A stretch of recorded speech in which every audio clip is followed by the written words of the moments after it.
नमस्कार, आप देख रहे हैं दुनिया की खबर। मैं हूं शुभी मिश्रा आपके साथ। और सबसे पहले आज हम बात कर लेते हैं नेपाल के बारे में। नेपाल की नई अंतरिम सरकार ने आखिरकार अपनी कैबिनेट का पहला चेहरा दुनिया के सामने ला ही दिया है। प्रधानमंत्री सुशील कार्की ने अपनी टीम में 3 अहम नामों को शामिल किया है। इनमें कुलमान घिसिंग, रामेश्वर खनाल और ओम प्रकाश आर्यल शामिल है। तीनों मंत्री कल शपथ ग्रहण करेंगे। सबसे खास बात तो यह है कि इन तीनों का भारत से कनेक्शन है। नई सरकार में कुलमान घिसिंग, रामेश्वर खनाल और ओम प्रकाश आर्यल की एंट्री के बड़े संतुलन के तौर पर इसे देखा जा रहा है। ऊर्जा और प्रशासनिक सुधारों से लेकर विधि और न्याय व्यवस्था तक इन नामों का चयन ये दिखाता है कि सुशील कार्की की टीम राजनीतिक से ज्यादा कार्यकुशल चेहरों पर भरोसा रखती है। और इसी के साथ प्रधानमंत्री कार्की ने वरिष्ठ अधिवक्ता सविता भंडारी को अटॉर्नी जनरल नियुक्त कर एक बड़ा कदम उठाया है। सविता नेपाल के इतिहास में पहली महिला अटॉर्नी जनरल बनी है। वह 99 वर्षीय वरिष्ठ अधिवक्ता कृष्ण प्रसाद भंडारी की पुत्री हैं। सविता की नियुक्ति को देश में महिला सशक्तिकरण और न्यायपालिका में लैंगिक प्रतिनिधित्व की दिशा में एक ऐतिहासिक कदम माना जा रहा है। तीनों मंत्री के बारे में अगर हम आपको बताएं तो सबसे पहले कुलमान घिसिंग को जानिए। नेपाल में ऊर्जा क्षेत्र का सबसे भरोसेमंद नाम के तौर पर इन्हें जाना जाता है।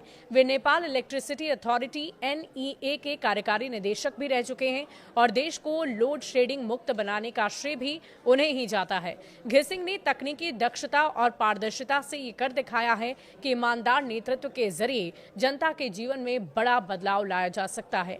ये इंजीनियरिंग बैकग्राउंड से आते हैं और लंबे वक्त से पावर सेक्टर में सुधार की दिशा में काम कर रहे हैं। उनकी लोकप्रियता इतनी है कि लोग उन्हें पावर हीरो कहकर पुकारते हैं।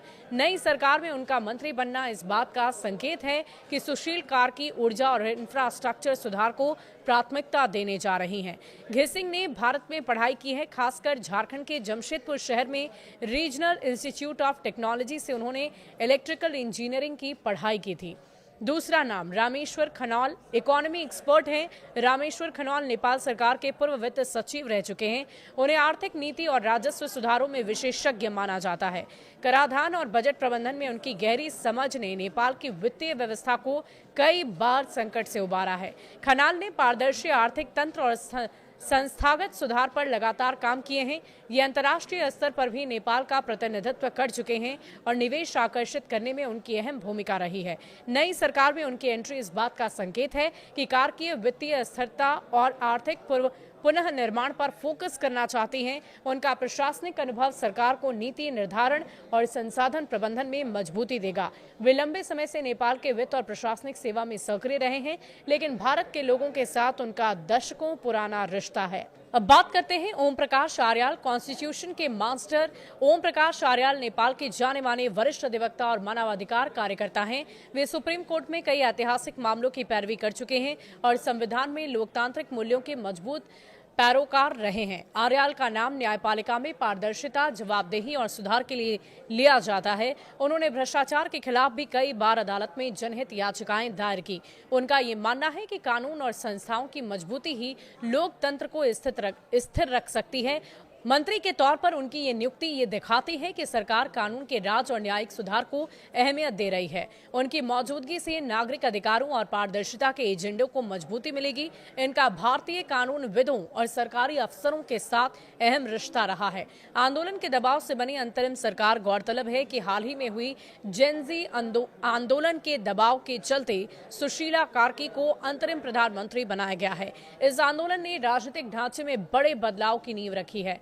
कार्की के सामने सबसे बड़ी चुनौती स्थिरता और भरोसे का माहौल बनाने की है और इसी बीच काठमांडू में हालात सामान्य होते हुए नजर आ रहे हैं। सड़कों पर यातायात दोबारा बहाल हो चुकी है और बाजारों में रौनक लौट आई है। ड्रोन से लिए गए विजुअल्स में साफ ये दिखता है कि धीरे धीरे रोजमर्रा की जिंदगी अब पटरी पर वापस लौट रही है। नई सरकार से उम्मीदें नेपाल की जनता को भी नई हैं और सरकार से तेज फैसले और स्थिर शासन की उम्मीद जनता लगाए बैठी है। कुलमान घिसिंग जैसे लोकप्रिय नाम का मंत्री पद पर आना और सविता भंडारी जैसी ऐतिहासिक नियुक्ति से लोगों के बीच ये संदेश गया कि कार्की बदलाव लाने का इरादा रखती हैं। अब सबकी निगाहें कल होने वाले शपथ ग्रहण पर टिकी है, जब ये तीनों मंत्री औपचारिक रूप से सरकार का हिस्सा बनेंगे और सविता भंडारी अटॉर्नी जनरल के तौर पर इतिहास रचेंगी। आपका इस विषय में क्या राय है? आप क्या सोचते हैं? क्या वाकई कार्की के द्वारा लिए गए इन 3 मंत्रियों का निर्णय और औचित्य रखता है? क्या ये सही निर्णय है और इससे क्या वाकई नेपाल में बड़ा बदलाव होगा, बड़ी तब्दीली आएगी? हमें कमेंट सेक्शन में लिखकर जरूर बताइएगा। शुक्रिया।